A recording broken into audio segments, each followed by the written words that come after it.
우리는 이겼습니다. 우리는 이겼습니다. 우리가 이겼다고 인사를 하는데 얼굴에 이기지 못한 사람이 있는 것 같아요. 다시 한번 인사하겠습니다.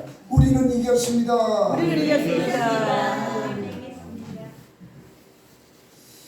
이 복음 사역 중에 불멸의 존재가 있습니다. 불멸의 존재. 예수님 이후에 가장 하나님께 가까이 가신 분. 이분은 바로 사도 바울이라는 분인데 신약 성경 27권 중에 13권을 그분이 기록하셨어요. 뿐만 아니라 예수님은 하나님이 사람의 옷을 입고 이 땅에 오신 분이시지만 그 사도 바울은 우리와 똑같은 성정을 가진 그런 분이십니다. 그분은 우리가 이렇게 살아가는 모든 이 삶 가운데서 고린도전서 2장 3절 4절 말씀해 보니까 성령의 나타남으로 하지 아니하면 우리는 모든 것이 헛것이고 그것 때문에 고린도 교회에 편지하면서 나는 심히 떨었다고. 심히 떨었다. 바울은 떨고 두려워하는 그런 분이 아니에요. 여러분 잘 알지만은 그분은 바다에 빠져가지고 2주 동안 14일 동안이나 널판지 하나로 생명을 다름질하면서 거기에 빠졌으면서도 그 고통을 이겨냈어요. 그리고 많이 맞기도 하고 뿐만 아니라 돌로 쳐서 죽임도 당하고 그리고 배고픔도 당하고 동족들의 위험, 강의 위험, 배고픔의 위험 여러 가지 위험 속에서 있었지만은 한 번도 그런 것 때문에 조금도 떨지 않았어요.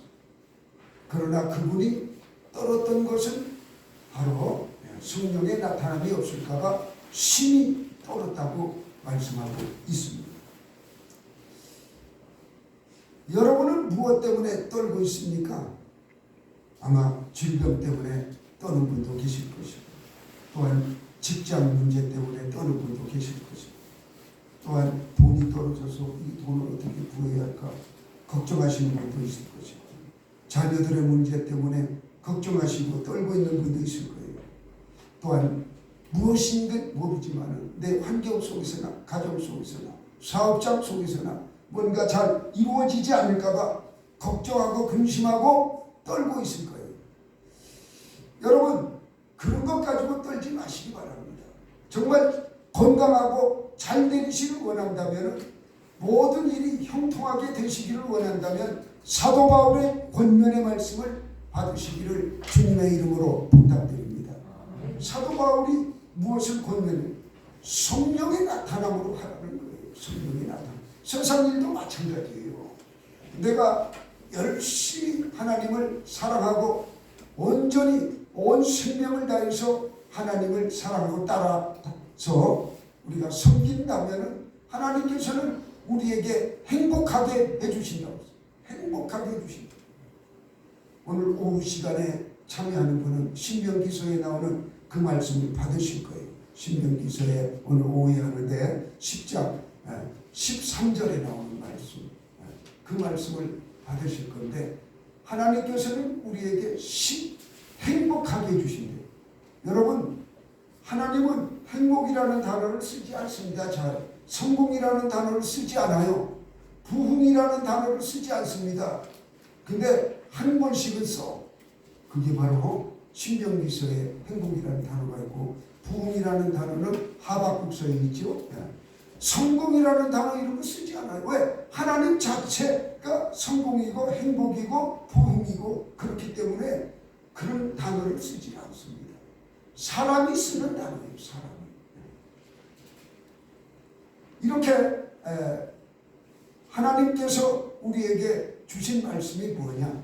너희들이 이 땅 살아가면서 정말 세상 사람들을 바라볼 때 이게 비교해 볼 때 비교하지 말라고 그랬는데 비교해 볼 때 너희들이 정말 제대로 예수 믿는 사람처럼 그 거울처럼 아니면 편지처럼 나타나기를 원하느냐? 믿는다고 다 나타나는 것이 아니다. 그럼 어떻게 해야 나타나느냐? 성령 충만을 받으라. 성령 충만을 받지 아니하고는 절대로 그렇게 될 수 없다고 말씀하고 있습니다. 이 사도 바울의 권면을 받으시는 자는 승리하시는 줄 믿으시기 바랍니다. 그러면 왜 성령의 나타남이 있어야 하는가? 성령 세례, 성령 충만 왜 있어야 하는가? 이것은 사역 때문에 있어야 한다고 했어요. 사역. 주님의 일을 감당하기 위해서 우리는 그렇게 되어야 한다고 했습니다. 사도행전 1장 8절의 말씀에 보면 너희가 성령을 받고 권능을 받으면 이렇게 나와요. 성령을 받고 권능을 받으면 예루살렘과 온 유대와 사마리아와 땅끝까지 이르러 내 증인이 되리라. 분명히 그렇게 말씀하고 있어요. 그래서 성령을 받고 권능을 받은 후에 우리는 주님의 일을 행하여야 한다. 그 전에는 주님의 일을 해도 잘 되질 않습니다. 잘 되지 않고 마귀에게 시험만 당하고 참 어려움을 당할 때가 많이 있지요. 그러나 성령 세례를 받고 우리가 이 사역을 감당한다면 성령께서 우리의 길을 인도해 주시고 깨닫게 하시고 또한 하나님의 그 거룩한 말씀을 우리에게 깨닫게 해주시고 인도해 주시는 것이죠.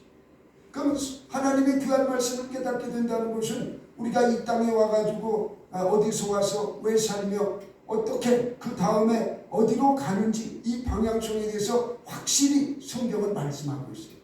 그래서 우리가 어떻게 살아야 하는가에 대해서 이 방향성을 성경을 통해서 우리는 확실히 알고 성경을 가르쳐 준단 말이에요. 성령이 충만하면 성경을 깨우쳐 가르쳐 주는데 우리의 삶의 종착지인 육신의 삶에서 영의 삶으로 변했다가 부활의 삶까지 가는 것, 이 과정을 성경에 다 말하고 있어요. 육신으로 온 것을 이야기하고 있다가 예수를 믿으면서 우리는 영의 삶을 살아가야 한다. 영적인 삶을 살아가야 한다는 것을 우리에게 말씀해 주고 있고 또 영의 삶으로 끝나는 것이 아니라 너희는 부활체로서 마지막에 하나님과 영원히 살아가는 삶이 있다고 우리에게 가르쳐주고 있어요. 그런데 우리가 실상생활에 살아갈 때는 부활의 삶이 우리에게 다가오지는 않습니다. 영의 삶도 우리에게 다가오지 않아요. 오직 육신의 삶이 우리에게 다가와요. 육의 삶이 아니라 육신의 삶이라고 했어요. 육의 삶은 믿지 않는 자들이 육의 삶이고 육신의 삶은 믿는 자들이 믿기는 하나 믿지 않는 사람하고 똑같이 행동하는 것을 육신에 속한 자라고 고린도 전서에서 사도 바울이 말씀하고 있어요. 우리가 그런 삶을 살아간다는 거예요. 그래서 육신의 삶에서 영의 삶으로 바뀌어지기 위해서는 성령 충만, 성령 세례를 받으셔야 한다는 것을 여러분 믿으시기 바랍니다. 하나님의 목표와 나의 목표가 일치할 때 이것이 일치하지 않으면 안 돼요. 이것이 일치할 때에 하나님이 공급해 주시는 지혜로 말미암아 우리는 승리할 수 있는 것입니다. 그런데 자꾸 내 것만 달락하고 그러니까 하나님은 그게 아닌데 응답이 내려오질 않지. 응답이 내려올 수가 없지. 하나님의 뜻을 알아가는 것이 기도인데 하나님 어떻게 해야 합니까? 내가 이런 환경에 놓여져 있습니다.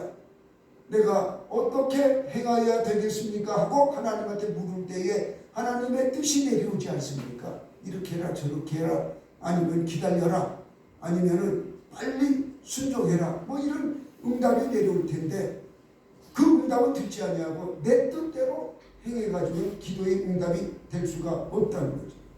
우리의 육신의 연약함을 뛰어넘는 것이 우리의 신앙입니다. 맨날 뭐 연약하다 그 자랑입니까? 그 자랑거리가 되지 못해. 맨날 우유만 먹는 인생입니까? 딱딱한 음식을 먹을 수 있는 은혜가 우리에게 있어야지. 그래서 누가 뭐래도 주일날 나는 정말 하나님의 말씀을 그 받은 말씀 그대로 한 주간 내가 살아가서 승리하겠다. 영의 양식이니까. 이렇게 결단하고 그렇게 할 때에 하나님께서는 우리에게 힘을 주시는데 어떤 힘을 주느냐? 너무 연약한데 그 연약함을 강하게 붙들어 주시고 내가 질병 때문에 고통받는데 너무 아파서 정말 어찌할 줄을 모를 때에 하나님은 그 고통으로부터 일으켜 세워주시고 뿐만 아니라 정신적으로 너무 막 복잡해요. 정말 이 우울증이 올 정도예요. 정신적. 이럴 때에 우울증도 말끔하게 치유해 주시는 하나님이십니다. 그러니까 우리 심령 속에 남을 미워하는 것도 사라지고 두려움도 사라지고 시기하고 질투하고 원망하고 불평하는 이런 악한 것들이 우리 마음속이 완전히 떠나가게 되는 것입니다. 이것은 잡초처럼 계속 올라오게 돼 있어요. 이제 떠나갔으니까 이제 괜찮겠지. 괜찮은 게 순간 또 이런 것들이 나를 엄습해오지. 그래서 성령 충만함을 받아라. 또한 데살로니가에 보면 성령을 소멸하지 말고, 왜 그 말씀을 합니까? 받은 성령을 우리가 소멸하는 게, 이게 소멸이 빨리 오기 때문에 그 말씀을 하는 거 아니겠어요? 우리가 믿음을 지키면서 잘한다고 하지만은 내가 받은 주님의 그 성령의 충만한 어느샌가 빠져나가면은 똑같은 신앙이 연약해지는 그런 역사가 일어나요. 한 번 받으면 끝까지 가는 게 아니에요. 그래서 신앙은 계속 우리가 경진해 나가. 그럴 때에 하나님의 계획하심이 나타나. 이것을 뭐라고 그러느냐? 하나님의 경륜. 하나님의 경륜을 우리가 알 수가 없어요. 하나님의 영 외에는 알 수가 없어요. 그래서 성령 충만을 받아야 그분의 경륜 속에 들어가는 거예요. 그분의 경륜은 온 우주 만물을 운행하는 것, 그것만이 아니에요.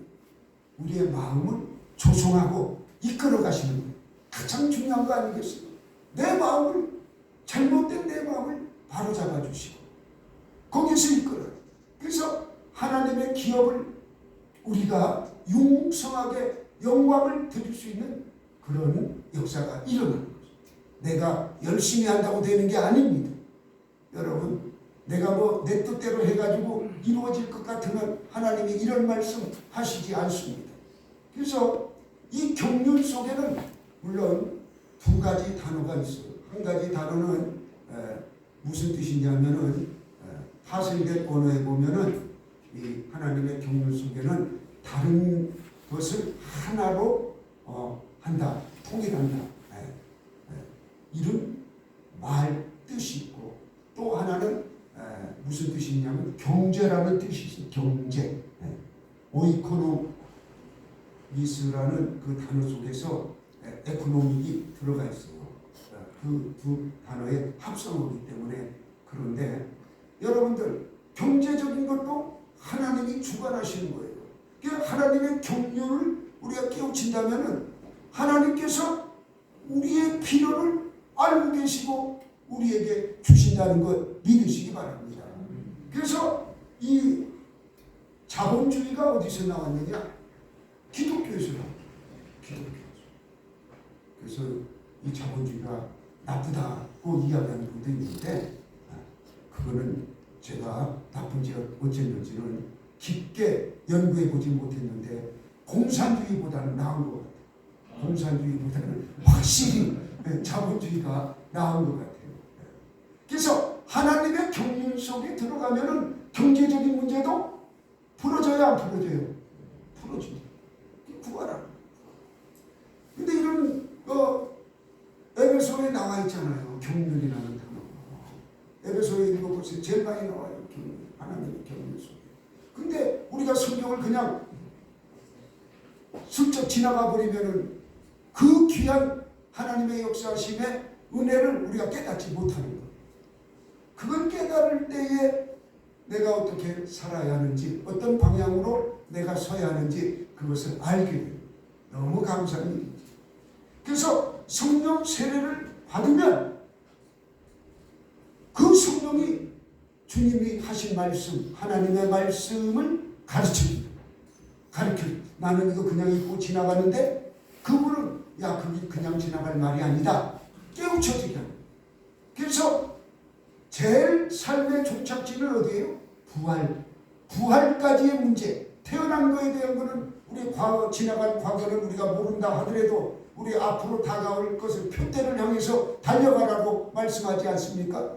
표대를 향해서 달려가는데 어디까지 육신의 몸으로서는 육신의 삶이 종착지는 죽음으로 끝나는 거예요. 그러나 그 뒤에는 영의 삶이 우리에게 영적인 삶이 우리에게 있고 그 영의 삶을 마지막에는 우리 예수님이 이 땅에 천년왕국을 이룰 때에 나팔 불 때에 먼저 된 자들이 그냥 다 부활해가지고 이 땅에 내려오고 그러나 순교하지 못하고 이런 자들은 그냥 그대로 남아있다가 백보자 심판 때에 바로 마지막 심판 때에 둘째 사망이라고 해요. 둘째 사망 때에 그 심판 때에 전부 일어나서 심판을 받는 거예요. 그래서 하나님 나라에 가서 영원히 우리가 부활체로 살아간다. 그러니까 이런 과정을 밟으니까 저 사람 육신의 몸으로 살 때는 안 저랬는데 부활체에서 알 수 있을까요? 없을까요? 육신의 삶의 모습을 알 수가 없어요. 알 수가 없어요. 부활체는 다른 몸입니다. 알 수가 없습니다. 자, 우리가 이 전도하는 것도 그래요. 찰스 핀이라는 목사님은 정말 성령이 충만했어요. 막 2차 세계대전 끝나고 많은 사람들이 피폐해지고 어려울 때 이 목사님이 그들에게 힘을 주기 위해서 전도하러 나가요. 우리나라도 옛날 여직공들이 많았어요. 거기 미국도 마찬가지고 막 실직자들이 많이 일어나고 이렇게 어려운 환경 속에 있을 때에 이 목사님이 가기만 하면 모든 사람들이 목사님을 보기만 하면 눈물을 흘리고 회개를 하고 그러더라고요. 그것은 뭐냐? 그 목사님이 영적으로 충만하고 성령 충만하니까 그들에게 위로가 되는 거죠. 위로의 말씀으로 하니까는 많은 영혼들이 돌아왔다는 거지. 우리는 어때요? 전도하려고 해도 참 어렵잖아요. 그리고 오늘날 많은 분들이 무엇 때문인지는 모르겠는데 교회를 많이 떠나고 있어요. 물론 교회를 떠나는 이유는 목사님이 잘못했기 때문에 떠나는 것이지 다른 이유가 없어요. 하나님이 잘못할 리가 없지 않습니까? 예수님의 몸이신 교회에, 그죠? 이 주님의 몸이신 이 교회를 우리가 자꾸 떠나는 것은 교회 안에 있는 공동체 안에 있는 사람들의 문제예요. 거기에서 제일 큰 문제는 담임 목사님. 그래서 오라 한다고 오는 게 아니에요. 이 이치를 깨달아 보니까 그러더라고요. 이치를 깨달아 보니까 오란다고 올 수만 있으면야 얼마나 좋아요. 올 수가 없어요. 영적인 문제가 있기 때문에 오지 못한다는 거예요. 자, 그러면 이제 지금까지 기름 부음에 대해서 말씀을 드렸는데 성령 충만에 대해서 말씀을 드렸는데 그러면 기름 부음이라는 것은 무슨 뜻이냐?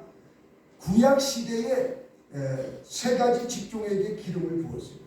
하나는 선지자, 하나는 제사장, 또 한 분은 왕. 이 세 사람에게 그 머리에 기름을 부었어요. 이것을 기름 부음의 역사라고 그러는데 양각불에다가 기름을 넣어가서 감람류를 가지고 가서 기름을 부었습니다. 오늘 본문 내용에 보면은 다윗에게 기름 붓는 이 장면이 나와 있습니다. 왜 이런 일이 일어났는가? 사울이 하나님의 말씀을 잘 듣지 않아요. 자기 멋대로 해요. 블레셋과 전쟁하는데 기다리지 아니하고 자기 멋대로 자기가 제사장도 아닌데 제사장의 역할을 하고 이렇게 하니까 이 사무엘이 그 망령된 행동을 보고 순양의 기름보다 순종이 제사보다 낫다. 그죠? 순종이 제사보다 낫다. 이렇게 하시면서 다시는 내가 사울 너에게 이제 찾아오지 않겠다. 하나님이 너를 버리셨다고 분명히 이야기합니다. 그렇게 이야기하고 하나님께서 이 사무엘에게 이새의 집에 가가지고 이 기름을 부어라. 기름 부음을 부어라. 이렇게 말씀을 하셨어요. 그래서 사무엘이 이제 이새의 집에 갔어요. 물론 그냥 찾아가면은 또 사울이 무슨 핑계를 삼아서 억압할까봐 제가 그냥 가면 되겠습니까? 그러니까 가라고 명령을 해서 가게 됩니다. 가게 되는데 이 다윗 다윗의 집에 와서 보니까 이 첫째 아들이 엄청나게 잘생긴 거예요. 너무 잘생겼어, 첫째 아들이. 그래서 이 사람이 바로 이제 엘리압이라고 하는 이 첫째 아들이 바로 하나님께서 예비한 자구나 이렇게 생각했어요. 근데 하나님께서는 그가 아니라, 너는 외모를 보지만 나는 중심을 본다, 내면을 본다는 거지. 그게 아니래. 두 번째 아들도 오는데 키도 크고 아주 미남이고 늠름한 거예요. 엘리압하고 비슷한 거예요. 그 사람도 아니라고요. 두 번째 아미나답도 아니라. 그 세 번째 아들 또 불러드리는데 산마라는 아들이 왔는데 그도 아니라. 그렇게 해서 7번 아들까지 쫙 왔습니다. 이제 아들이 그 집안에는 없는 거예요. 그래서 오늘 성경 말씀을 보니까 사무엘이 이새에게 묻습니다. 야, 네 아들 여기까지냐? 그랬더니 아니요, 한 명 더 있는데 걔를 지금 양치고 있어요. 빨리 불러와라. 사람을 보내서 불러와라. 그가 오기 전까지는 나는 여기 음식을 먹지 않겠다. 그렇게 해서 다윗을 불러옵니다.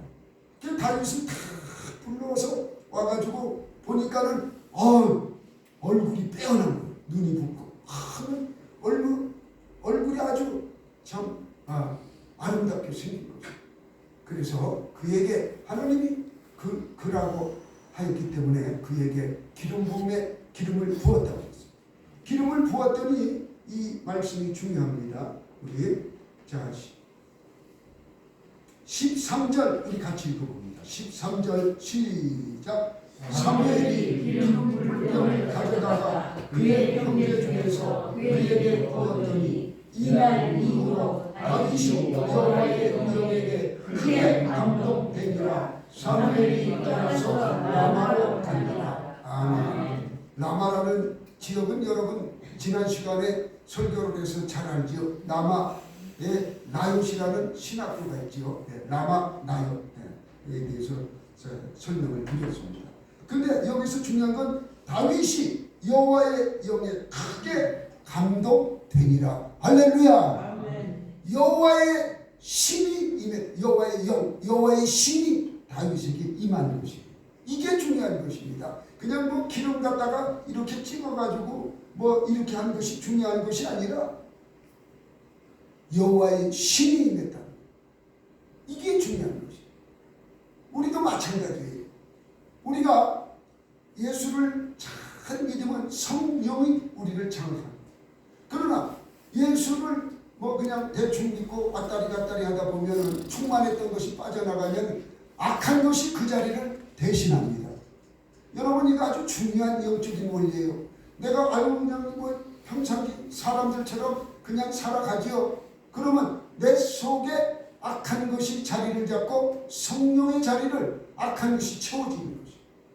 그래서 이게 중요한 것이죠. 그러니까 사울이 나중에 보면은 미치게 되는데 미치게 되는 원인이 어디 있느냐? 성령이 떠나가니까 악령이 들어온 것이에요. 이게 영적인 원리가 말이에요. 여러분 이런 영적인 원리 속에서 승리하시기 바랍니다.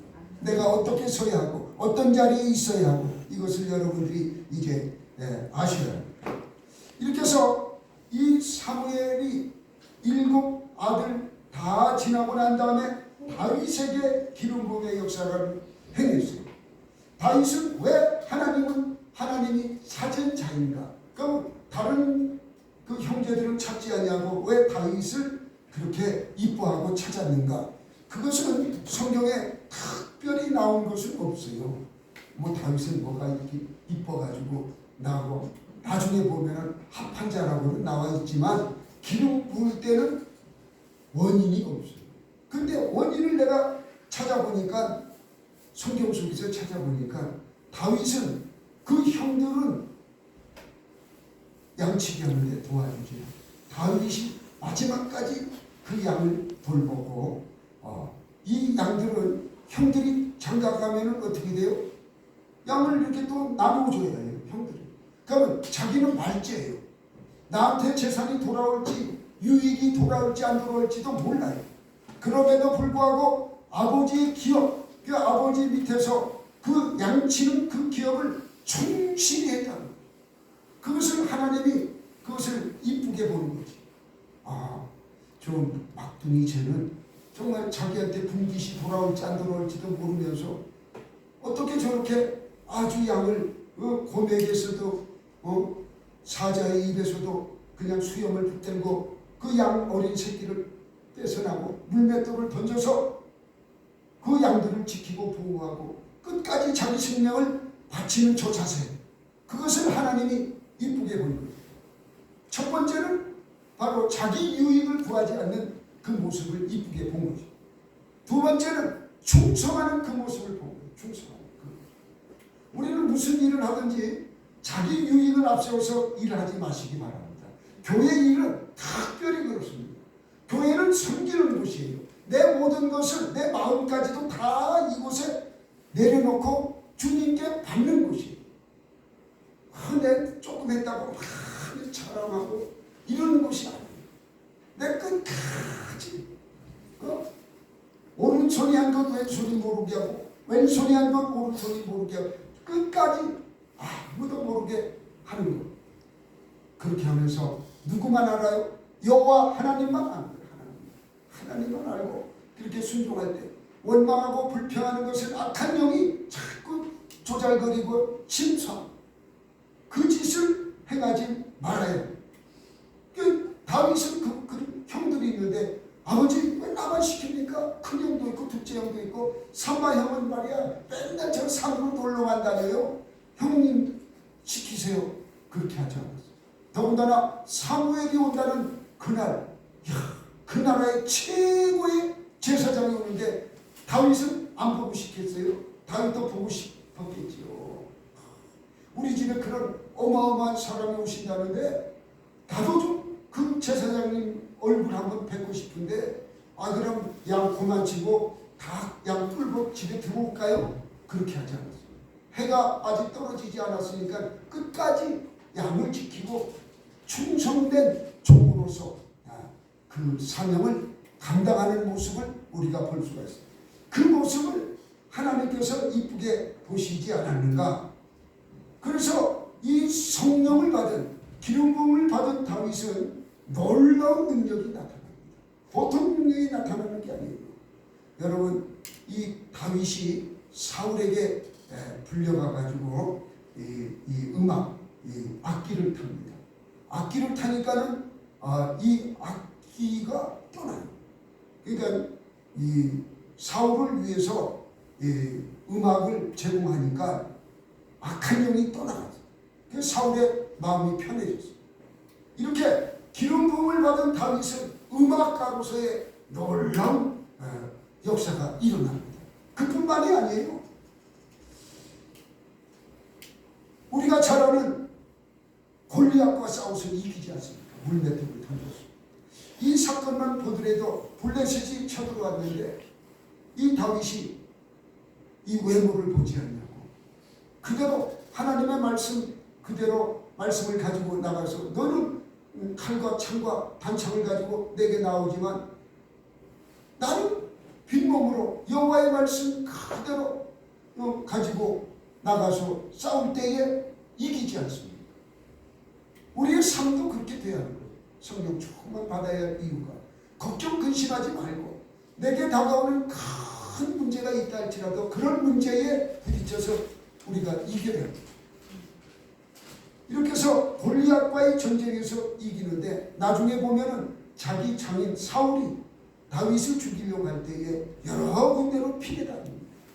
피해 다닐 때 한 번도 사울이 다윗을 해하지 못합니다. 한 번도 이기지 못한다는 말과 똑같습니다. 그리고 그가 왕이 되었을 때 주변 나라와 싸울 때 한 번도 패한 적이 없어요. 다윗이. 하나님의 영을 받은 다윗은 무슨 일을 하든지 성취하시는 하나님, 그 문제를 지어 성취하시는 하나님께서 다 이루게 해주셨다는 것. 다른 말로 하면 하나님의 경륜 속에서 승리하게 하셨다. 하나님이 역사를 이끌어 가시는 거 아니겠습니까? 오늘날 이스라엘 보세요. 미국이 안 도와준다. 전쟁 더 확대되면 안 된다. 그러니까 미국 당신들 여기 개입하지 마세요. 그리고 폭격을 더 확대시켰잖아요. 레바논 쪽으로.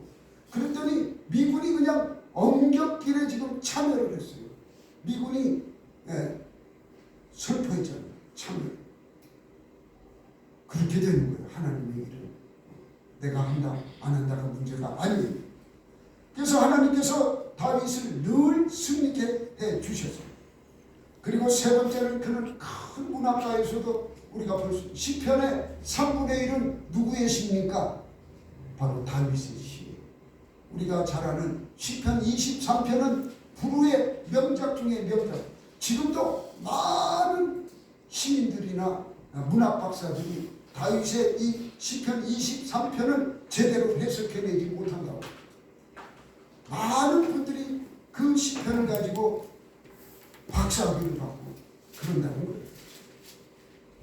여호와는 나의 목자시니 내게 부족함이 없으리이다. 이 한마디에 그냥 뒤에 뭐 음침한 상황이 그런 것보다 이 앞절 한마디에 모든 것이 다 문제가 해결됩니다. 여호와 하나님 시편 23편의 그 귀한 말씀. 그 힘들고 어려울 때 여러분 다른 성경 보지 말고 시편 23편만 보세요. 내게 적이 쳐들어오고 물질의 문제가 생기고 질병의 문제가 생기고 자녀의 문제가 생기고 이런 문제가 내게 다가온다면 다른 때도 많은 말씀이 있지만 다윗이 겪은 그 어려움 속에서 정말 하나님을 사랑하고 하나님께서 주신 은혜가 이거라는 것을 본인이 고백했기 때문에 이거보다 더 강한 고백은 없는 정말 성경에서 제일 아름다운 시가 바로 시편 23편 불멸의 시입니다. 여러분도 힘들고 어려울 때 23편의 시를 잘 읽으시기 바랍니다. 그리고 마지막으로 그는 위대한 왕입니다. 기름 부음으로 위대한 왕입니다. 그는 어떻게 보면 다윗은 선지자의 역할도 다 했어요. 그게 예수님의 모형이지. 선지자의 역할을 다 해서 시편 보세요. 그죠? 보면 다윗이 쓴 시편은 예수님을 찬양한 시편도 있고 뿐만 아니라 이 다윗이 쓴 그 시는 성경 아닙니까? 성경이 되었어. 성경이 되었어. 그리고 제사장이었어요. 그가 하나님 앞에 예봇을 입고 기도할 때 제사 드릴 때 하나님은 그 제사를 받아주셨어요. 받아주시고 그리고 왕이 됐어요. 마지막에 왕이 됩니다. 이렇게 해서 이스라엘의 왕이 되는데 이스라엘의 최고의 왕이 바로 다윗 왕입니다. 그래서 크리스마스 때 보면은 주리에 맨 위에 별을 달지요. 그게 누구를 상징하는 별입니까? 몰라요? 다윗을 상징하는 별이에요. 저 동방 박사가 큰 별 보고 찾아온 그 별이 아니라 다윗 손에 걸린 그 별은 다윗의 별입니다. 그래서 이스라엘 사람들 국기에 이 별이 들어가 있는데 다윗을 상징하고 기억합니다. 왜? 다윗의 나라에 있을 때는 애굽도 꼼짝 못하고 위로는 다윗의 그 아수르 이 지역까지 장악하고 있고 옆으로는 지중해 남쪽으로는 그 홍해 쪽입니까? 그걸 전부 장악하고 있었기 때문에 나라도 컸고 왕성하고 주변 나라들이 다 조공을 바쳤다고 성경에 나왔어요. 그 후에 솔로몬 시대에 보면은 그 아프리카의 그 이디오피아의 그 여왕이 조공을 바치는 것을 우리가 볼 수 있어요. 그러니까 주변 나라들이 꼼짝을 못했어요. 꼼짝을. 다윗이 있을 때는. 그래서 이렇게 훌륭한 왕이었다는 사실을 여러분 기억하시기 바랍니다. 이렇게 해서 성령의 나타남이 우리에게 꼭 필요한 이유는 바로 하나님께서 우리에게 지혜를 부어주시고 우리의 필요한 것을 이 지혜를 통해서 알게 하십니다. 이 하나님의 깊은 것을 알 수 있는 것은 성령 외에는 알 수가 없어요. 사람의 마음은 사람의 영 외에는 아는 자가 없어요. 내가 다른 사람의 그 마음을 어떻게 알아요? 마음은 숨기잖아요, 여러분. 상담할 때 보면 숨기고 얘기하는 분이 절반 이상이고, 문제를 해결받으려고 하는 게 아니라 이거 뭐 목사님 시험하는 거지. 아주 중요한 정말 이야기에서 해결받아야 할 문제는 조금 얘기하고 딴 것만 많이 자기의 의롭고 자기 얘기만 다 하다가 본질은 요만큼 이렇게 얘기하는 거예요. 그럼 어떻게 그걸 해결을 받습니까? 해결받지 못합니다. 그래서 완전하게 그 해결받으려면 그 문제를 온전히 내려놔야 하나님께서 응답해 주시는 것인데, 그거를 사람들은 그렇게 하죠.